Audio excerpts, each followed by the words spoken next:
The Story of Civilization, Part 2, The Life of Greece, being a history of Greek civilization from the beginnings and of civilization in the Near East from the death of Alexander to the Roman conquest, with an introduction on the prehistoric culture of Crete by Will Durant.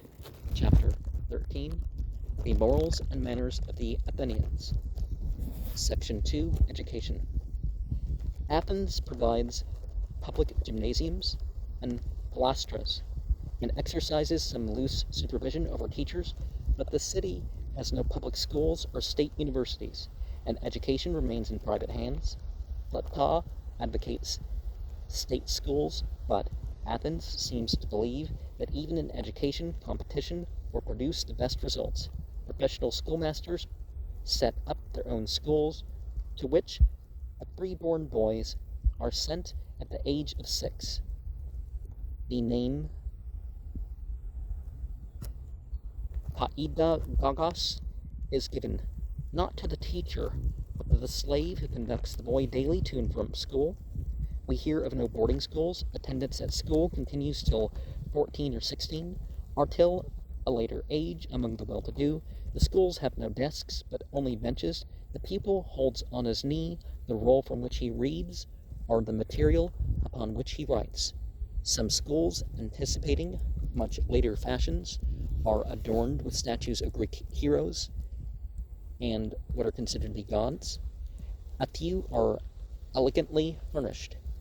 The teacher teaches all subjects and attends to character as well as intellect, using a sandal. And we see by the heroes or saints and what are treated by gods and goddesses that the religious education doesn't have to take away from the aspects of education that can exist without that instruction.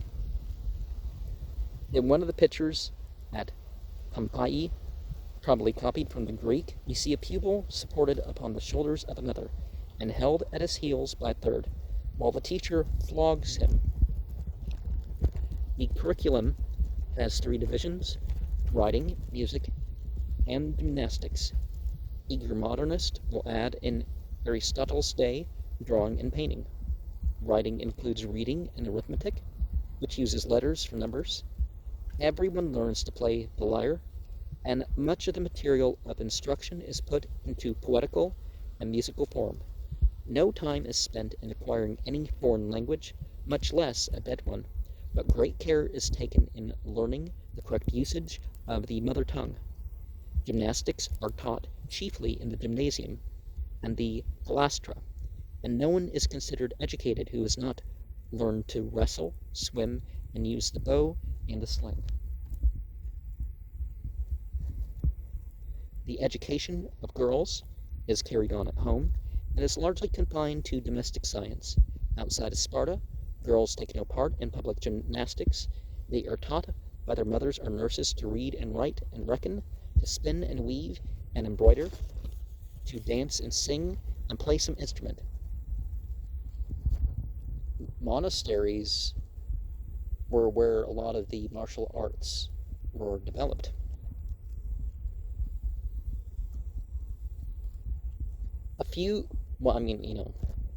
Later on, but, same sort of principle, right?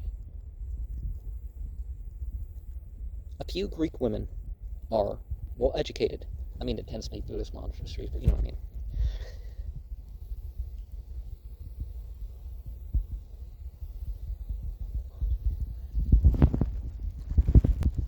But these are mostly heta irai.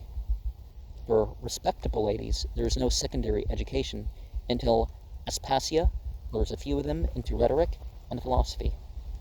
Because, of course, the prostitutes were supposed to be able to entertain the men on their own level or speak to them in their own terms and all that.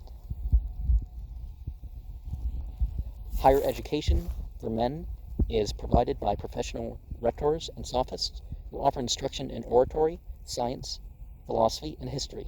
These independent teachers engage lecture halls near the gymnasium or palastra, and constitute together a scattered university for pre-Platonic Athens.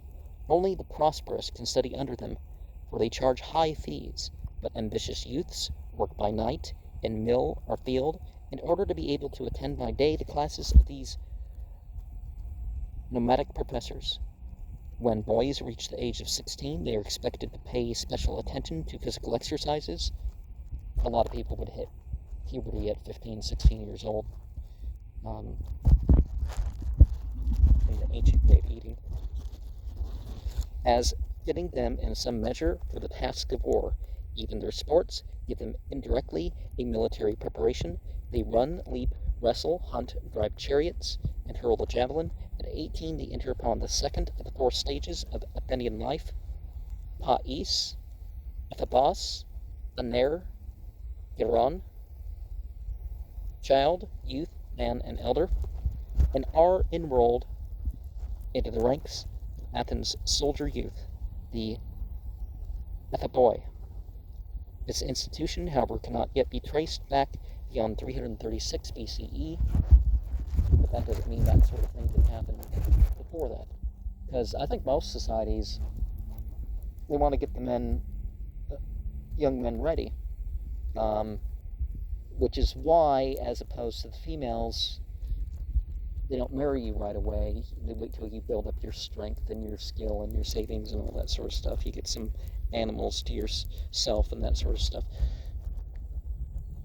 Under moderators chosen by the leaders of their tribes, they are trained for 2 years in the duties of citizenship and war.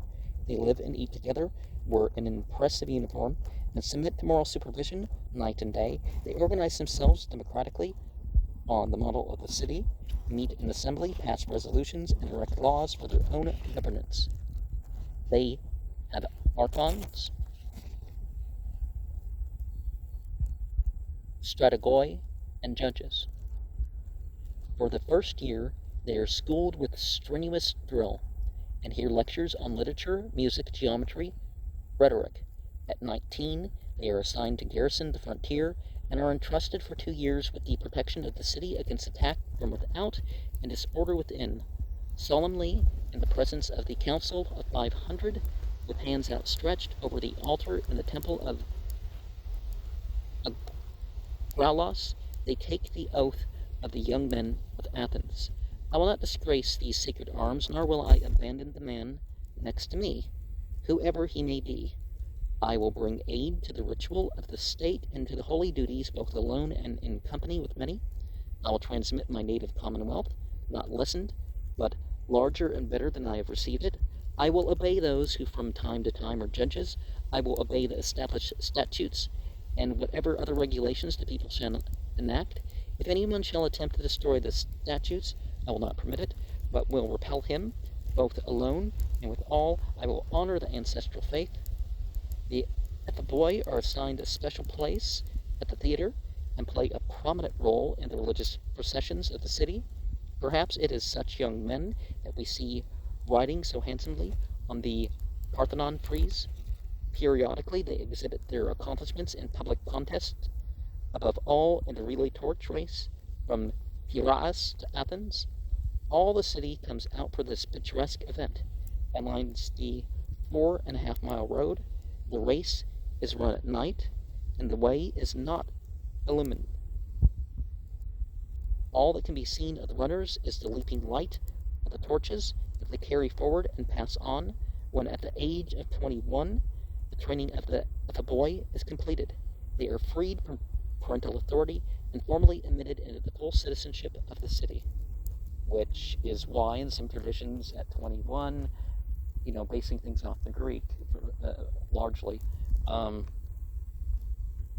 even places in Europe where Greek and Latin wasn't really a thing, other than bouncing it off the church, that 21 was chosen for, we want somebody ideally at 21, so they want you at the start of things.